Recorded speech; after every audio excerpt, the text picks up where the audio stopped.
الحمد لله الذي خلق الإنسان من نطفة فإذا هو خصيم مبين والصلاة والسلام على سيد الأنبياء والمرسلين وعلى آله وأصحابه أجمعين.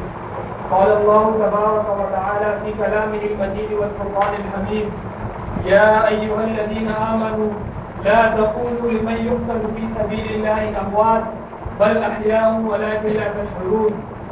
وقال النبي صلى الله عليه وسلم: لوددت أن أقتل في سبيل الله ثم أحيا ثم أقتل ثم أحيا ثم أقتل ثم أحيا ثم أقتل، أو كما قال عليه الصلاة والسلام.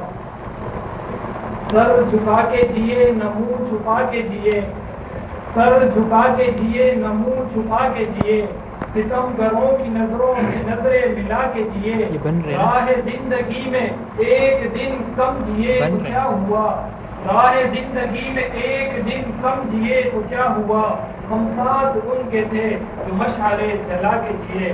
انتہائی واجب الاحترام معزز مکرم محترم اساتذہ کرام اور میرے ہم مکتب منصفر ساتھیوں، آج میں آپ حضرات کے سامنے شوق شہادت کے موضوع پر چند معروضات پیش کرنے کی جسارت حاصل کر رہا ہوں. معزز سامعین، جب میری نظر تاریخ کے اوراق پر پڑتی ہے تو مجھے تاریخ کے اوراق شہداء کے خون سے رنگین نظر آتے ہیں. میں صحابہ کرام کے شوق شہادت کا تذکرہ کرنے سے پہلے صحابہ کے سردار سرتاج المرسلین امام الانبیاء خاتم الانبیاء محبوب کبریا سرور کائنات محمد صلی اللہ علیہ وسلم کی شوق شہادت کا تذکرہ کرنا چاہوں گا.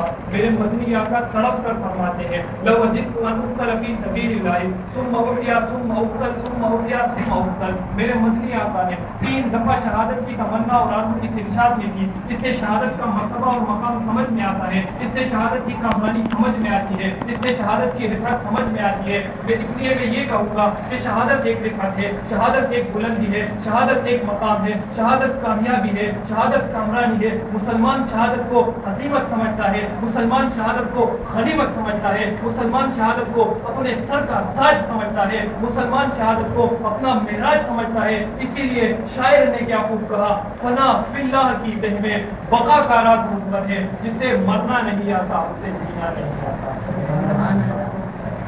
معزز سامعین، آئیے صحابہ اکرام میں شوق شہادت کا جذبہ دیکھتے ہیں. اگر صحابہ میں شوق شہادت کا جذبہ نہ ہوتا، صدیق اکبر کبھی شہادت کی تمنا نہ کرتے، صحابہ میں شوق شہادت کا جذبہ نہ ہوتا، فاروق اعظم کی زبان سے کبھی یہ الفاظ سننے کو نہ ملتے: اللہم ارزقنی شہادۃ فی سبیلک.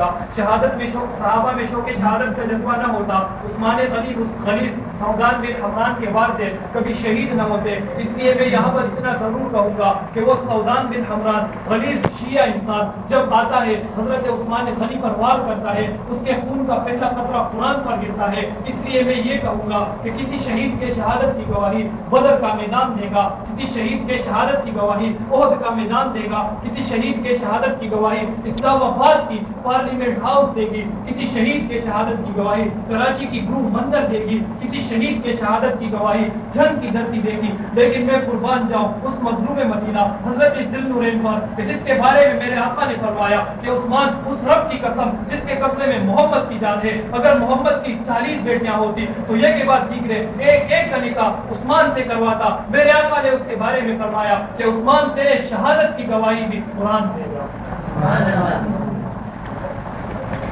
صحابہ میں شوق شہادت کا جذبہ دیکھتے ہیں.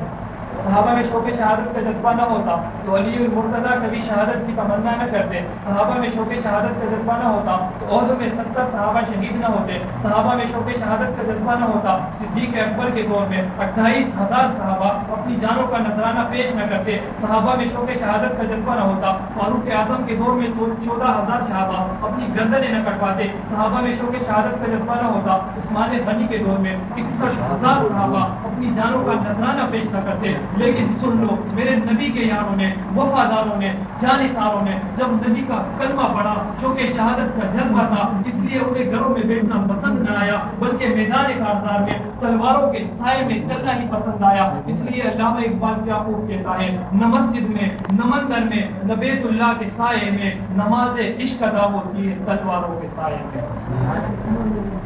سامعین محترم، آئیے ذرا علماء دیوبند کی شہادت کی داستان سنتے ہیں. علماء دیوبند میں شہادت کی تمنا تھی یا نہ تھی؟ شہادت کی طرف تھی یا نہ تھی؟ شوق شہادت تھا یا نہ تھا؟ ہاں علماء دیوبند میں شوق شہادت تھا، اسی لیے تو سید احمد شہید 10 سال جیل میں رہے۔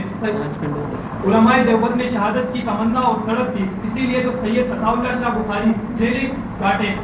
علماء دیوبند میں شہادت کی تمنا اور آرزو تھی، اسی لیے تو مفتی محمود اور مفتی حسین مدنی مالٹا کی جیلیں کاٹے۔ صحابہ میں شوق شہادت، علماء دیوبند میں شوق شہادت کا جذبہ تھا، اسی لیے تو اعظم طارق پارلیمنٹ کے سامنے 45 گولیاں اپنے سینے میں بےہوش کر کے شوق شہادت کا جذبہ رکھتے ہوئے جنت نصیب ہو گیا۔ لیکن اسلام کی عظمت پر، صحابہ کے تحفظ پر، قرآن کی عظمت پر آنچ نہیں آنے دی۔ آخر میں یہی کہوں گا کہ اٹھ شیر مجاہد ہوش میں آ، اٹھ شیر مجاہد ہوش میں آ، تعمیر خلافت پیدا کر، کیوں فرقے فرقے ہوتا ہے، اب ایک جماعت کو پیدا کر، قارون کی دولت ٹھکرا دے، عثمان کی دولت پیدا کر۔